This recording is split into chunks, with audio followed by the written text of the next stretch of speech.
여러분, 안녕하세요. 우리가 정말 자주 쓰는 영어 단어 learn. 이 단어에 대해 얼마나 알고 계신가요?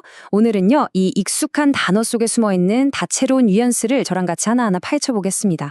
특히 우리 한국인 학습자들이 헷갈리기 쉬운 지점들을 콕콕 집어드릴 테니까요.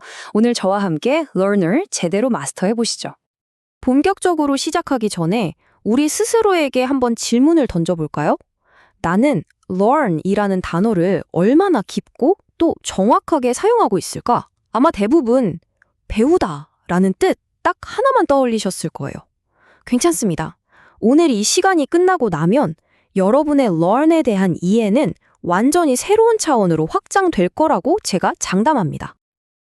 네, 오늘 우리는 이 5가지 흐름을 따라서 learn의 세계를 여행할 겁니다.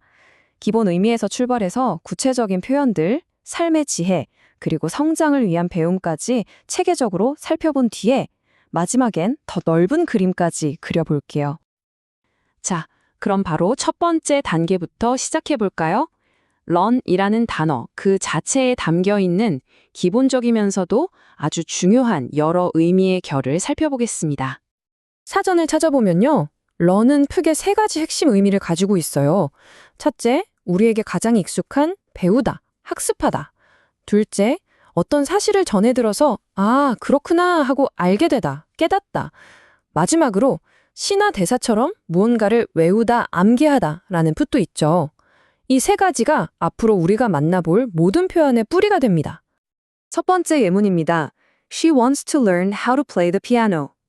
그녀는 피아노 치는 법을 배우고 싶어 한다는 뜻이죠. 여기서 learn은 어떤 기술을 배우다 라는 가장 대표적인 의미로 사용됐어요. 아주 명확하죠? 자, 이제 두 번째 단계로 넘어가서 learn을 활용한 정말 흥미로운 두 표현을 비교해 보겠습니다. 똑같이 배우는 것 같지만 그 방식과 결과는 완전히 다른 암기와 요령의 세계로 한번 들어가 보시죠. 먼저 learn by heart, 직역하면 마음으로 배운다 혹은 심장으로 배운다는 뜻인데요. 와, 정말 멋진 표현 아닌가요? 이 표현의 핵심은요, 단순히 머리로 외우는 걸 넘어서 그 내용이 완전히 내 몸의 일부가 된 것처럼 깊이 체화하는 걸 의미합니다. 예를 한번 들어볼까요? You need to learn the poem by heart for the exam. 시험을 위해 그 시를 암기해야 한다는 의미입니다. 여기서 중요한 점은 그냥 시를 읽고 이해하는 수준이 아니라 토시 하나 틀리지 않고 완벽하게 외워야 한다는 아주 강한 뉘앙스인 거죠. 다름은 learn the ropes입니다. 밧줄을 배운다니 이게 무슨 뜻일까요? 옛날 범선 시대에 선원들이 복잡한 밧줄 다루는 법을 배워야 했던 것에서 유래한 표현인데요. 지금은 새로운 일이나 조직에서 기본적인 업무 절차나 규칙, 우리가 흔히 말하는 요령을 익힌다는 의미로 널리 쓰입니다. 그래서 이런 상황에서 아주 자연스럽게 쓸 수 있어요. It takes some time to learn the ropes when starting a new job. 새로운 일을 시작할 때 요령을 익히는데 시간이 좀 걸린다는 뜻이죠. 신입사원이 차근차근 업무에 적응해 나가는 과정을 떠올리면 쉽게 이해가 되실 겁니다. 한번 정리해 볼까요? Learn by heart는 시나 대본처럼 정보를 완벽하게 내 것으로 만드는 깊은 암기에 가깝고요. 반면에 learn the ropes는 새로운 환경의 절차와 규칙을 파악하는 실용적인 이해에 가깝습니다. 배움의 결이 완전히 다르다는 게 확 느껴지시죠? 세 번째 단계입니다. 이번에는요, 책상 앞에서의 공부가 아니라 우리 삶의 경험을 통해 얻는 더 깊은 차원의 배움, 바로 교훈에 대해 이야기해 보겠습니다. Learn from mistakes. 문자 그대로 실수로부터 배운다는 뜻이죠. 이 표현에 담긴 정말 중요한 뉘앙스는 실패를 좌절의 끝으로 보는 게 아니라 다음 단계로 나아가기 위한 성장의 발판으로 삼는 아주 긍정적이고 건설적인 태도입니다. 이 문장을 보면 그 의미가 더 깊이 와닿으실 거예요. Successful people learn from their mistakes and keep improving. 성공한 사람들은 실수로부터 배우고 계속 발전한다. 실패에 대한 태도 자체가 성공의 핵심 열쇠라는 강력한 메시지를 전달하죠. 다음은 learn a lesson입니다.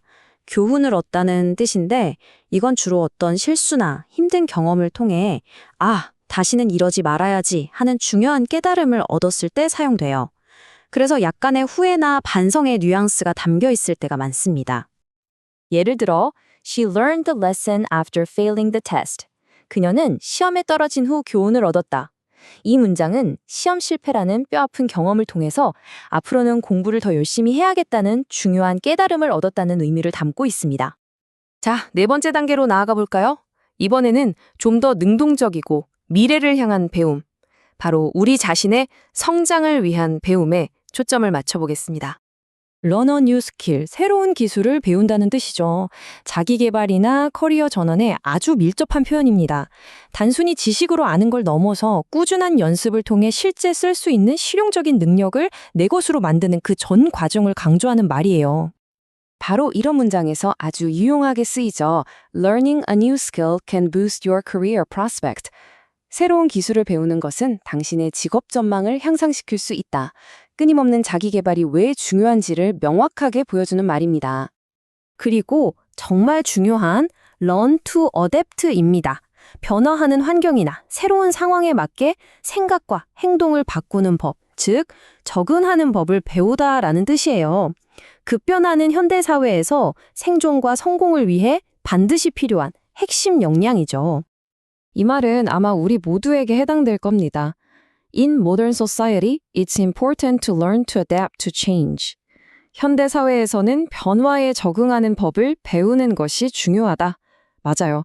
유연함의 가치를 다시 한번 생각하게 하네요. 드디어 마지막 단계입니다. 지금까지 learn과 관련된 다양한 표현을 살펴봤는데요. 이제 시야를 더 넓혀서 learn과 비슷하지만 결정적인 차이가 있는 다른 단어들과 비교하면서 배움의 의미를 더욱 선명하게 완성해 보겠습니다. learn과 비슷해 보이지만 미묘한 차이가 있는 단어들입니다. 제가 하나씩 짚어드릴게요.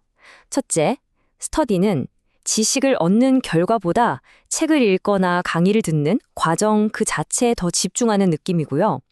둘째, 마스터는 단순히 배우는 걸 넘어서 어떤 기술을 완벽하게 통달해서 최고 경지에 이르는 것을 의미하죠. 셋째, acquire는 노력으로 지식이나 기술을 얻어서 내 것으로 소유한다는 뉘앙스가 더 강합니다. 넷째, grasp는 복잡하고 어려운 개념의 핵심을 꽉 움켜쥐듯 파악하고 이해했다는 느낌을 주고요. 마지막으로 memorize는 learn의 여러 의미 중 암기하다와 거의 똑같은 뜻으로 쓰이는 가장 직접적인 동의어라고 할 수 있습니다. 이 차이들을 알아두시면 훨씬 더 정교한 표현이 가능해질 거예요. 오늘 우리는 learn이라는 하나의 단어에서 출발해서 단순 암기부터 실용적인 요령, 경험에서 오는 교훈, 그리고 성장을 위한 적응까지 배움의 다채로운 모습을 탐험했습니다. 오늘 배운 것들을 떠올리면서 이제 스스로에게 질문을 던져볼 시간입니다. 여러분의 성장을 위해 오늘 무엇을 learn 하시겠습니까?